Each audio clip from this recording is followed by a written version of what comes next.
Border पे एक बार फिर हलचल हुई है। किसान दिल्ली कूच करने की कोशिश में हैं। हालांकि पुलिस ने व्यवस्थाएं कर रखी हैं उनको रोकने की। किसान कह रहे हैं कि सरकार मूड में नहीं है बातचीत करने के। कुछ दिन पहले घायल भी हुए थे तमाम किसान। गतिरोध अभी भी बना हुआ था। शंभू बॉर्डर अब पूरी तरीके से बंद आप है। इसे पुलिस की व्यवस्था क्यों कह रहे हैं? ये तो अव्वल तो ये है कि कुव्यवस्था है। मतलब अगर इस देश के संविधान को देखिए और हमारा बीता इतिहास देखिए, क्या लोग अपनी मांगों के लिए दिल्ली नहीं आ सकते हैं? इसी देश की पार्लियामेंट को भी घेरा जाता था, वो दौर भी हमने देखा। आज आप दिल्ली एंटर नहीं करने दे रहे। वो क्या आपसे चांद मांगने आ रहे हैं? आप चांद दे भी नहीं सकते। वो कुछ मसौदे जिस पर आप खुद भी डिली डाली करते रहे, उस पर आपसे जवाब चाहते हैं, कमिटमेंट चाहते हैं। बड़ी बड़ी बात आप करते हैं, अन्नदाता हमारे दिल में है, लेकिन कील ठुकवाते हैं दिल में रख करके, लाठीचार्ज करवाते हैं। ये बिल्कुल ही अनुचित है। आपको तत्काल चाहिए कि उनके साथ संवाद स्थापित करें।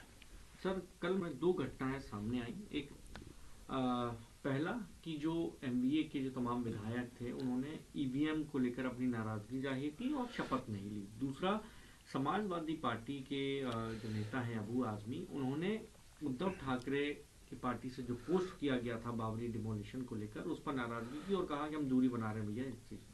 दोनों घटनाओं पर आप क्या नहीं नहीं, कहना मेरा सीधे तौर पे मानना है कि इस तरह की चीजें जब आप अलायंस बनाते हैं ना, तो पार्टी और अलायंस में यही फर्क है। हर पार्टी अपने इतिहास, अपने संदर्भ से आती है, लेकिन जब पार्टियां अलायंस में आती हैं तो कुछ साझा संदर्भ होते हैं। तो खैर वो रिजॉल्व हो जाएगा जो आप समाजवादी पार्टी की बात कह रहे हैं।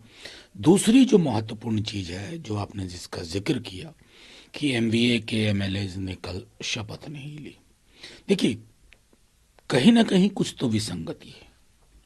लोगों के गले नहीं उतर रहा है और इलेक्शन कमीशन आशंकाओं को निर्मूल नहीं कर पा रहा है।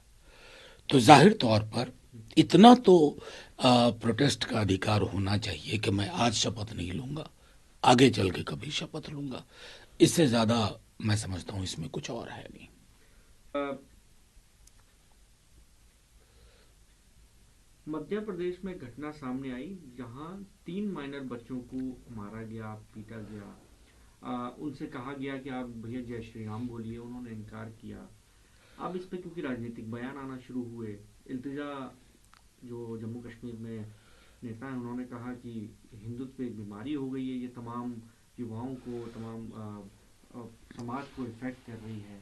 बाकी कांग्रेस पार्टी से भी बयान आया कि भैया इस तरीके की घटनाएं नहीं होनी चाहिए। अलग अलग बयान आ रहे हैं, लेकिन जो माहौल जो हुआ, माइनर बच्चों के साथ मारपीट हुई, उस पर आपकी क्या? नहीं नहीं, उससे पहले मुरादाबाद में क्या हुआ, एक डॉक्टर ने एक मकान बेचा। उस कॉलोनी के, गेटेड कॉलोनी के लोग सड़कों पे आ गए कि मुसलमान यहां नहीं चाहिए। ये हम अपना देश बना चुके हैं। ये मैंने गुजरात में देखा था 2002 के बाद। अब पूरे देश की नजीर बन रही है। अब छोटे बच्चों के साथ कर रहे हैं। पता नहीं सारे चाइल्ड राइट एक्टिविस्ट कहाँ हैं?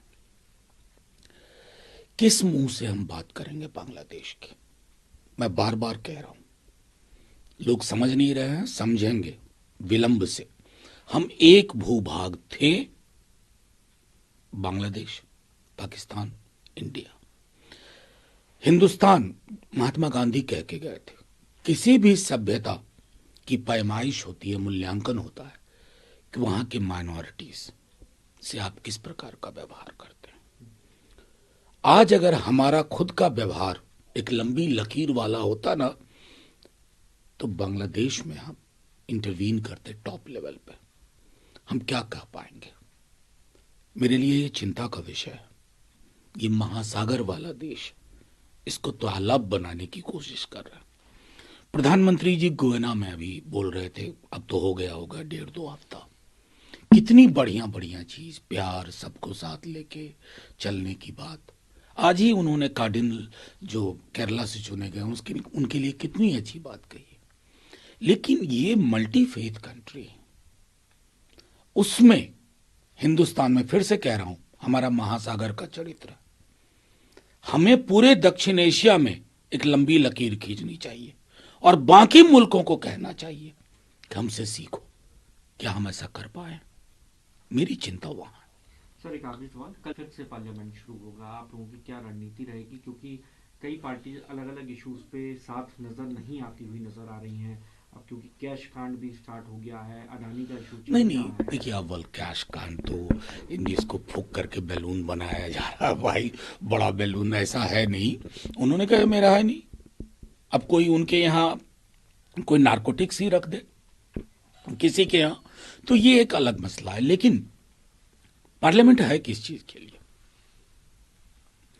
देश के मन में जो दिक्कतें हैं, युवाओं में, बेरोजगारों में, करप्शन को लेकर के, इतने टॉप लेवल पे करप्शन हुआ, क्या इन सारी चीजों पर अगर 50,000 रुपए के लिए सेंस ऑफ एजिटेशन हमारे बीजेपी के साथियों को, और हमें कोई विरोध नहीं, तो लाखों करोड़ के वारे न्यारे हो रहे हैं उस व्यक्ति विशेष द्वारा, क्या उस पर चर्चा नहीं होनी चाहिए?